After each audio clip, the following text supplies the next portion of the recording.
মানুষের পরিবেশ কতটা গুরুত্বপূর্ণ বেড়ে ওঠার পক্ষে তার আচার আচরণ এবং তার শালীনতাবোধ কথাবার্তার বিষয়ে একটা ছোট্ট গল্প বলি শুনুন। একবার এক ব্রাহ্মণ এক ব্যাধের বাড়িতে গিয়েছে। ব্যাধের বাড়িতে যাওয়ার সঙ্গে সঙ্গে ওই ব্যাধের একটি তোতা পাখি ছিল। সেই তোতা পাখি ব্যাধ ব্রাহ্মণকে দেখার সঙ্গে সঙ্গে গালাগাল শুরু করলো। হতচ্ছাড়া ব্রাহ্মণ, আমার বাড়িতে কি করছিস? হ্যাঁ, দূর হ এখান থেকে।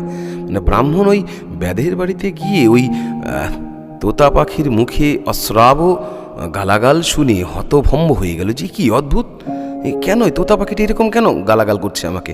আর বিলম্ব সেখানে না দাঁড়িয়ে ব্রাহ্মণ সেখান থেকে বেরিয়ে আসলো। বেরিয়ে আসার পর সেই ব্রাহ্মণ এক পণ্ডিতের বাড়িতে গিয়েছেন, এক শিক্ষকের বাড়িতে প্রবেশ করেছেন। গিয়ে দেখেন যে সেখানে তার বাড়িতে একটি তোতা রাখা রয়েছে। যে তোতাটা সে ওই ব্যাধের বাড়িতে দেখেছিল হুবহু একই রকম দেখতে একটি তোতা।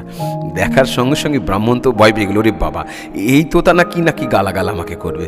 যখনই ওই তোতাকে দেখে সে পশ্চাৎগমন করছে, মানে আর ঢুকবে না ভেবেছে, সঙ্গে সঙ্গে তোতা বলছেন, ওহে ব্রাহ্মণ ঠাকুর, আসুন আসুন আসুন, চলে যাচ্ছেন কেন?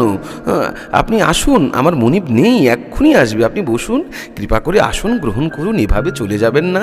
অতিথি দেব ভব, আপনি তো আমাদের অতিথি দেবতার সমান, আসুন আসুন।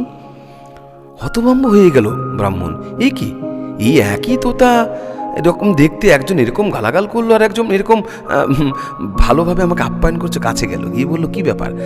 এরকম এক তোতার বাড়িতে আমি গেলাম, মানে তোতার বাড়িতে ঠিক নয়, তার মনিবের বাড়িতে গেলাম, সে ব্যাধ, সে আমাকে এরকম গালাগাল করলো, আর তুমি আমাকে কীভাবে আপ্যায়ন করছো? বলে, আপনি যার বাড়িতে গিয়েছিলেন আমি বুঝতে পেরেছি, সে আমারই ভাই। বলে, ভাই? বলে, হ্যাঁ, আমারই ভাই। ছোটোবেলা সে ওই ব্যাধের কাছে পড়েছিল, আর আমি ওই ব্যাধি ধরেছিল আমাকে, কিন্তু আমাকে বিক্রি করে দিয়েছিল ওই মাস্টারমশাইয়ের কাছে। তো ব্যাধ যেহেতু গালাগাল করে এবং তার কি বলবো, ভাষা ঠিক নেই, তার সংস্কৃতি ঠিক নেই, পরিবেশের কারণে আমার ওই ভাইটা গালাগাল শিখে গেছে। আর আমি যেহেতু এখানে মাস্টারমশাইয়ের কাছে থাকি, তার সৎ চিন্তা আচরণ কথাবার্তা দ্বারা আমার মুখেও এইরকম ভাষার জন্ম হয়েছে। সুতরাং বন্ধুরা, কি বুঝলে, এটা গল্প।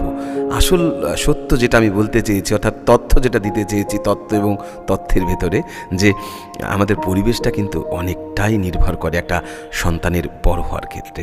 সুতরাং এমন সন্তান, এমন পরিবেশে সন্তানকে লালন পালন করুন যেখান থেকে সে প্রকৃত মানুষ হয়, অশ্রাব্য গালি না শিখে মানুষের প্রতি সহানুভূতিশীলতা তার মধ্যে জন্মায়।